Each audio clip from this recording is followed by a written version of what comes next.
So hey guys, welcome back to my YouTube channel. तो guys, बहुत दिन बाद आ रहा हूँ और बहुत कुछ लेके आया हूँ भाई। इसमें मतलब पिछले एक मंथ में मैंने एक मंथ से कोई वीडियो नहीं डाला। तो एक मंथ में मैंने क्या करा है और क्या प्रॉब्लम मैं फेस कर रहा हूँ और क्या मतलब अब पॉसिबिलिटी लग रहा है कि मतलब जेई की तरफ मतलब मैं सही डायरेक्शन में जा रहा हूँ या गलत डायरेक्शन में जा रहा हूँ। तो स्टार्ट करते हैं बिना किसी टाइम वेस्ट किए। सब्जेक्ट वाइज की मतलब क्या प्रोग्रेस रहा है। तो भाई, अगर केमिस्ट्री की बात करें तो केमिस्ट्री में मेरा फिजिकल केमिस्ट्री ऑलमोस्ट खत्म हो चुका है। उसमें बस मेरा बचा हुआ है क्या बोलते हैं, इलेक्ट्रोकेमिस्ट्री बचा हुआ है और सरफेस केमिस्ट्री। आई थिंक हाँ, ये दो चैप्टर बस बचे हुए हैं और पूरा फिजिकल केमिस्ट्री मेरा खत्म हो चुका है। और बात करें इनऑर्गेनिक का, तो इनऑर्गेनिक में मैं अभी ब्लॉक केमिस्ट्री कर रहा हूँ। और इसके अलावा मेरे पास बस बचा है मेटलर्जी एंड और बाकी सारे जितने भी चैप्टर हैं इनऑर्गेनिक के वो सारे कंप्लीट हो चुके हैं। और बात करें ऑर्गेनिक केमिस्ट्री के, तो ऑर्गेनिक केमिस्ट्री में मैंने अभी कुछ दिनों से मतलब उसको छोड़ रखा है, लाइक रिवाइज करके आइसोमर जीओसी आईयूपीएसी रिवाइज करके उसके बाद मैंने छोड़ रखा है। क्योंकि मतलब ये दोनों कंप्लीट पूरा हो जाएंगे तो उसके बाद एक फ्लो में उसको कंप्लीट कर देंगे, क्योंकि सीरीज वाइज वो आता है ऑर्गेनिक केमिस्ट्री। डेट्स वाई कि मैंने अभी उसको रोक के रखा है। तो ये मेरे केमिस्ट्री का है हाल। हाँ तो भाई देख लो, यही था।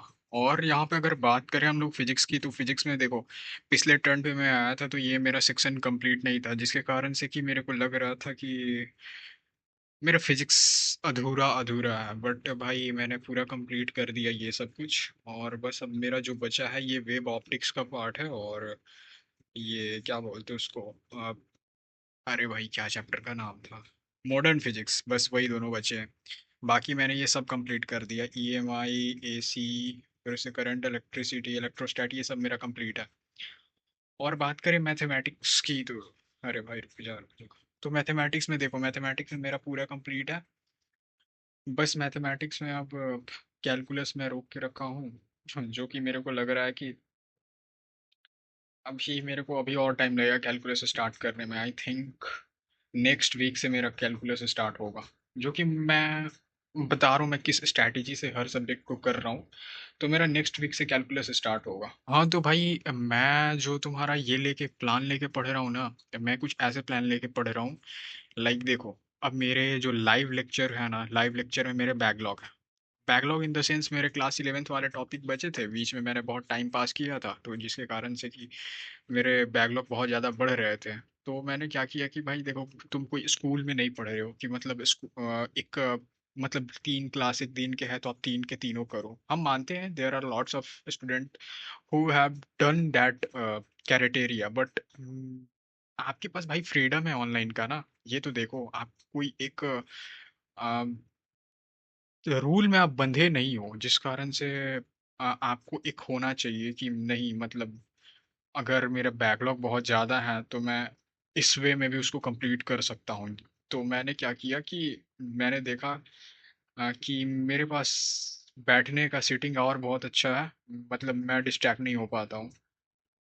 तो मैंने क्या किया ना कि जैसे मैंने कर लिया कि एक दिन का 4 लेक्चर करना है, चार का चारों एक सब्जेक्ट का। तो जिस प्रकार से अभी मेरा ईएमआई जो था, ईएमआई 14 लेक्चर का है ई सरल में। तो मैंने उसको 4 दिन में कंप्लीट किया और एक्स्ट्रा 2 दिन में मैंने उसका प्रैक्टिस करा और वो चैप्टर मेरा पूरा कंप्लीट हो गया। तो इस फ्लो में क्या होता है कि आप पूरा एक चैप्टर को अच्छे से पढ़ लेते हो।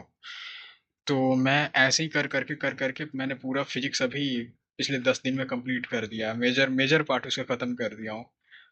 तो इसी प्रकार से नेक्स्ट वीक से मैं कैलकुलस स्टार्ट करूंगा। और एक बीट में सो देखूंगा कि मतलब लिमिट कंटिन्यूटी तो हो गया, differentiability, method of differentiation, application of derivative और इनडेफिनिट और डेफिनिट इंटीग्रेशन, मतलब एक फ्लो में खत्म कर दूं। 15 दिन 20 दिन लगेगा, लेकिन उसको अच्छे से कर दूंगा।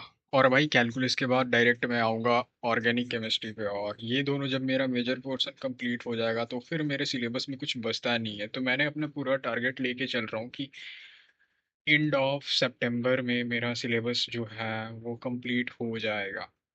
जिस वे में मैं अपना कर रहा हूँ और जो मैं मतलब देख रहा हूँ, मेरा एंड ऑफ सितंबर में मेरा हो जाएगा। अब भाई बताते हैं रिवीजन कैसे मैं कर रहा हूँ। तो देखो, अगर तुम ईसरन में पढ़ रहे होगे तो भाई देखो ब्रह्मोस कोर्स तुमको मिला होगा, तो ब्रह्मोस में देखोगे कि एक ये आता है तुमको, आ, रिवीजन करके होता है। मतलब उसमें एक सेक्शन होता है, उसमें अगर तुम जाओगे तो तुम्हारे विजुअलाइजेशन वाले जो लेक्चर है ना, वो तुमको मिल जाएंगे। अब यहाँ से क्या होता है ना कि एक काफ़ी अच्छे वे में मतलब समझा समझा के मतलब किया गया, मतलब 3 घंटे में एटॉमिक स्ट्रक्चर है, फिर से 2 घंटे में पीरियोडिक टेबल है। तो वैसे तुम वहाँ से कंप्लीट कर रहा हूँ। और उसके बाद क्वेश्चन प्रैक्टिस के लिए मैंने ले लिया है पीडब्ल्यू का, ये एक अभी मतलब बहुत अच्छा चल रहा था, पीवाईक्यू बुक है। तो मैंने इसको परचेज करा और उसके बाद भाई मैंने सॉल्व करना स्टार्ट किया। तो फिजिक्स में क्वेश्चन तो भाई बहुत अच्छे अच्छे 2025 के हैं। तो मैंने अपना ये स्ट्रैटेजी लिया कि 2023 से लेकर 2025 तक के जितने भी क्वेश्चन है हर एक चैप्टर का, मैं रोज एक दिन में मतलब एक चैप्टर कंप्लीट कर रहा हूँ। और इन द सेंस कि 2023 से 2025 तक के क्वेश्चन कर रहा हूँ। और इसमें पूरे क्वेश्चन है 2019 से लेकर 2025 तक। तो बाकी जो क्वेश्चन बच रहे हैं उसको मैं लास्ट में सॉल्व करूंगा। तो मैंने पीरियोडिक खत्म कर दिया, एटॉमिक स्ट्रक्चर खत्म कर दिया, और अब मोल कॉन्सेप्ट की बारी है। तो वैसे कर रहा हूँ मैं। और यार अगर तुम ईसरल में पढ़ते हो तो ब्रह्मोस कोर्स से तुम अगर स्टूडेंट हो ब्रह्मोस के, तो उसमें एक सेक्शन रहता है जहाँ पे कि तुमको जेई एडवांस का रिव्यू टेस्ट का ऑप्शन आता है। तो मैंने इधर देखा कि मैं जब इसमें गया था तो इसमें एक हम लोग का ये होता है पार्ट सिलेबस टेस्ट होता है, पार्ट वाइज। जैसे देखो इसका पूरा मतलब ये दिया है कि पार्ट वन जो टेस्ट है उसमें मतलब unit and dimension kind K1D K2D, physics में और केमिस्ट्री में एटॉमिक स्ट्रक्चर पीरियोडिक टेबल, और मैथ में लॉगरिदम क्वाड्रेटिक इक्वेशन और लीनियर इक्वालिटी जाएगा। तो इस प्रकार से मतलब भाई इसमें मतलब 8 बार में पूरा क्लास 11th का टेस्ट है। तो मैंने इसको क्या किया कि मतलब शेड्यूल फिक्स किया हूँ, जैसे कल मेरा एक पार्ट वन टेस्ट है तो उसका मैंने पूरा प्रिपरेशन कर लिया। तो ऐसे कर करके मेरा अक्टूबर स्टार्टिंग तक मेरा पूरा 11th रिवाइज हो जा रहा है। तो मैं देख रहा हूँ ऐसे दूंगा। और मतलब अभी तो प्रोकास्टिनेशन बहुत हाई है क्योंकि सिलेबस कंप्लीट करने का एक रेस चल रहा है, और क्वेश्चन प्रैक्टिस का भी रेस चल रहा है, जिस कारण से रिवाइज नहीं कर पा रहा हूँ उतना अच्छे से। लेकिन मेरे को लग रहा है कि सितंबर एंड तक मतलब मैं ये सब दे रखा हूँगा। तो अगर तुमको करना होगा इसरल से होगे तो भाई कर लेना, बहुत बेनिफिशियल है। बाय द वे हमारे प्रहार में भी कल ब्रह्मास्त्र नाम का एक टेस्ट को इंट्रोड्यूस कराया गया। अब देखो वो कब हमारे कोर्स में ऐड होता है, उसके बाद वहां से कर लेना भाई, सही रहेगा। और भाई इन दिनों ये क्या हुआ ना कि इन दिनों मैं सिंगेज सॉल्व कर रहा था मैथ में।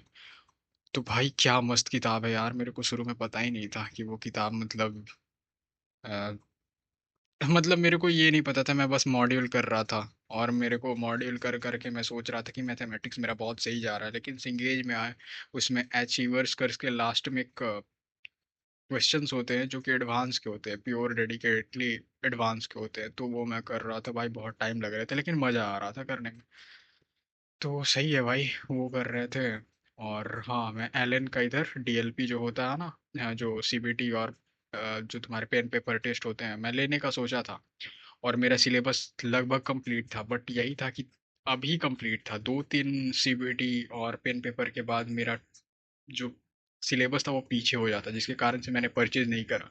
बट टेलीग्राम में मैंने उसका सब पीडीएफ मेरे पास मतलब आ गया है, तो मैं वहाँ से भी कर रहा हूँ। और मैथन गो का भी जो टेस्ट होता है उसका भी पेपर आ रहा है, तो वहाँ से मैं वो सब कर रहा हूँ। तो मतलब एक प्रकार से अब फाइनल रेस स्टार्ट हो गया है जेई की ओर। तो देखो क्या होता है। खुद से एफर्ट अपना पूरा दे रहे हैं, अब हो या ना हो ये अलग बात है, लेकिन क्यों ना हो, मैं करके रहूँगा भाई। ठीक है ना। बाय। जाओ पढ़ाई करो, अच्छे से पढ़ाई करो।